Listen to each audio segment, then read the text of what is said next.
भारतातील सर्वात मोठी आणि नावाजलेली स्टील कंपनी म्हणून JSW या कंपनीनं एक स्वतःची ओळख निर्माण केली आहे। या कंपनीच्या माध्यमातून हजारो बेरोजगारांच्या हाताला रोजगार मिळाला असून पेन तालुक्यातील स्थित असणाऱ्या या कंपनीचा उपक्रम देखील तेवढेच कौतुकास्पद आहे। या कंपनीचा आता एक विस्तार होत असून CSR फंडाच्या माध्यमातून विविध सामाजिक उपक्रम देखील या कंपनीतर्फे राबवले जात असतात। स्थानिकांच्या आरोग्याची काळजी घेत या कंपनीनं आपलं एक भव्य दिव्य रुग्णालय देखील उभारलं आहे। जाणून घेऊयात या संदर्भात अधिक माहिती या स्पेशल रिपोर्ट।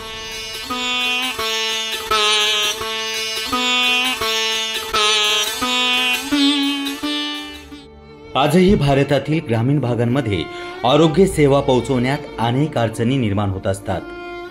कधी डॉक्टरांची कमतरता तर कधी उपचारांसाठी लागणारा अमाप खर्च, यामध्ये सर्वसाधारण आणि गोरगरीब जनता मात्र पिसली जाते।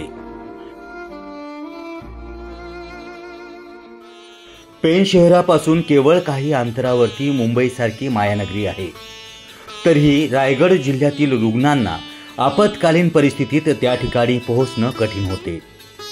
हीच बाब लक्षात घेऊन आपण समाजाचं काहीतरी देणं लागतो या उद्देशानं JSW स्टीलने एक सकारात्मक पाऊल उचलत ग्रामीण आरोग्य सेवेचा जणू काही विडाच उचलला।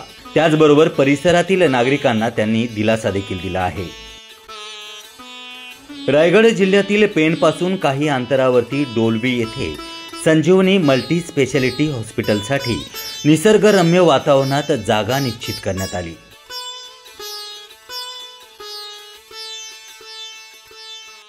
अगदी कमी कालावधीतच अर्थातच कोरोनाच्या कालावधीत हे रुग्णालय मोठ्या थाटामाटानं उभं केलं।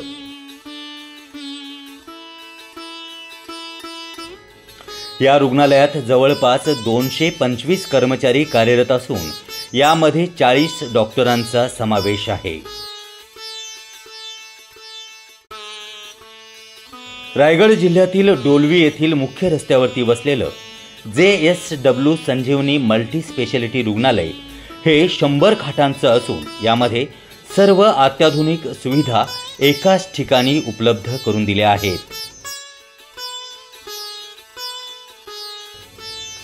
या ठिकाणी 24 तास आपत्कालीन सेवा, trauma care, ICU, NICU, PICU अशा गंभीर रुग्णांसाठी देखील स्वतंत्र सुविधा उपलब्ध करून देण्यात आली आहे। त्याचबरोबर ग्रामीण भागातील आणि परिसरातील स्त्रियांकरिता अत्याधुनिक स्त्रीरोग आणि प्रसूती तज्ञ विभाग देखील या ठिकाणी उभा करण्यात आला आहे। आपत्कालीन परिस्थितीमध्ये रुग्णांवरती सर्जरी करण्याची वेळ आल्यास शल्यचिकित्सा विभाग देखील या ठिकाणी उभारण्यात आला आहे।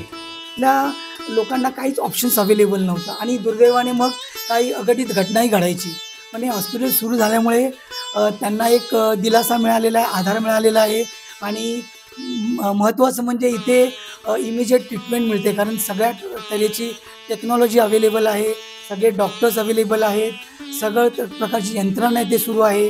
त्यामुळे ह्या ऑर्गनायझेशनने, या संस्थेने बरेच लोकांचे आता ह्या 4.5 वर्षामध्ये प्राण वाचवलेले आहेत आणि ह्याच्या पुढे ते उत्तमरित्या करतच राहतील।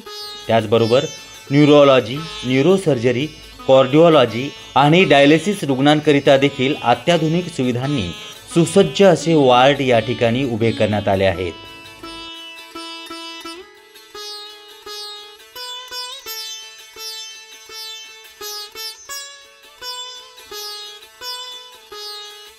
आज आपण पाहतोय की संजीवनी मल्टी स्पेशालिटी हॉस्पिटल या ठिकाणी डायलिसिस सेंटर देखील आहे आणि विशेष म्हणजे हे डायलिसिस सेंटरमध्ये कशा पद्धतीने या रुग्णांवरती उपचार केला जातोय। आपल्यासोबत म्हात्रे साहेब, काय विशेष या ठिकाणी जे रुग्ण येतात डायलिसिससाठी कशा पद्धतीने उपचार पद्धती आहे? साधारणतः सध्या स्थितीत आपल्या इथे 40 पेशंट रुग्ण हे डायलिसिसची सुविधा घेत आहे। त्यामध्ये आपण HCV पॉझिटिव्ह या पेशंटला देखील इथे सुविधा देत आहोत आणि काही याच्यामध्ये बरेचसे पेशंट हे गव्हर्नमेंटची जी स्कीम आहे महात्मा ज्योतिबा फुले त्याच्या अंतर्गत सुविधेचा लाभ घेत आहेत आणि काही पेडमध्ये आहेत तर काही इन्शुरन्समध्ये जे आहेत त्यांना पण आपण या सुविधेचा लाभ देत आहोत।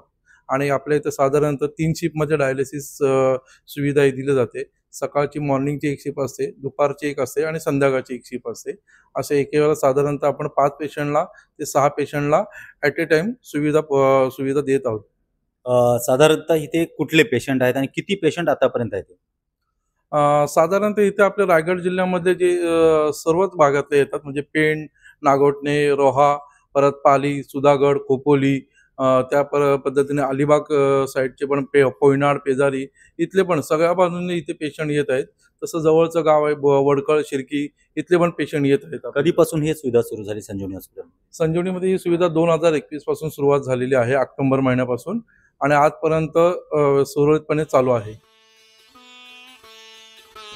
त्याचबरोबर या ठिकाणी CT scan, sonography, X ray, प्रयोगशाळा आणि फार्मसी सेवेची देखील सुविधा देण्यात आली आहे. रायगड जिल्ह्यातील परिसर हा बऱ्यापैकी गोरगरीब आणि आदिवाशांचा परिसर म्हणून ओळखला जातो. यामध्ये अशा अनेक गोरगरिबांना देखील या रुग्णालयात योग्य ते उपचार मिळावे याकरिता सरकारच्या अनेक योजनांच्या अंतर्गत त्यांना मोफत उपचाराची देखील सुविधा या ठिकाणी उपलब्ध करून देण्यात आली आहे. ज्या ठिकाणी JSW स्टील कंपनीची उभारणी केली आहे त्याच परिसरातील गावकऱ्यांना योग्य ते उपचार आणि सुविधा मिळवण्यासाठी JSW फाउंडेशनच्या माध्यमातून आणि त्याचबरोबर CSR फंडाच्या माध्यमातून त्यांच्यावरती मोफत उपचार देखील या ठिकाणी केले जातात. याच माध्यमातून JSW फाउंडेशन आरोग्य सेवा विस्ताराची सामाजिक बांधिलकी ठेवत विविध उपक्रमांद्वारे हजारो लोकांच्या आयुष्यात एक सकारात्मक बदल घडवण्याचं काम करीत असते. JSW फाउंडेशनचे भौगोलिक पोहोच क्षेत्रात 1 जिल्हा, 4 तालुके, 46 ग्रामपंचायत आणि 152हून अधिक गावांचा समावेश आहे. आतापर्यंत आरोग्य उपक्रमातून जवळपास 84,000च्या वर रुग्णांनी या ठिकाणी रुग्णसेवा घेतली आहे. तर यामध्ये डायलिसिस सत्र जवळपास 9,000च्या दरम्यान आहे. या रुग्णालयात 1200हून अधिक रुग्णांनी आपत्कालीन अर्थातच गंभीर परिस्थितीत रुग्णसेवा घेतली. तर 20,000हून अधिक रुग्णांच्या डोळ्यांची तपासणी या ठिकाणी करण्यात आली आहे. या परिसरातील 3,500हून अधिक रुग्णांवरती कॅटरॅक्ट शस्त्रक्रिया देखील करण्यात आली आहे. परिसरातील डोळ्यांच्या समस्या असणाऱ्या 1700हून अधिक रुग्णांना चष्म्यांचे वितरण करण्यात आले.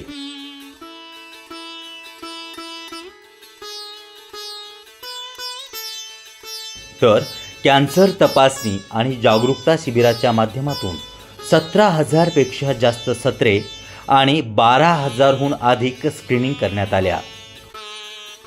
त्याचबरोबर या रुग्णालयात 35हून अधिक बाल आणि अपंगत्व असणाऱ्या मुलांवरती थेरपी आणि समुपदेशन देखील केलं जातं. माझा मुलगा चालता नव्हता येत, तर आम्हाला JSW संजीवनी हॉस्पिटलमधून मोफत थेरपी लावल्यामुळे माझा मुलगा थोडा बसायला लागलाय, उठायला लागलाय आणि थोडा चालायला लागलाय.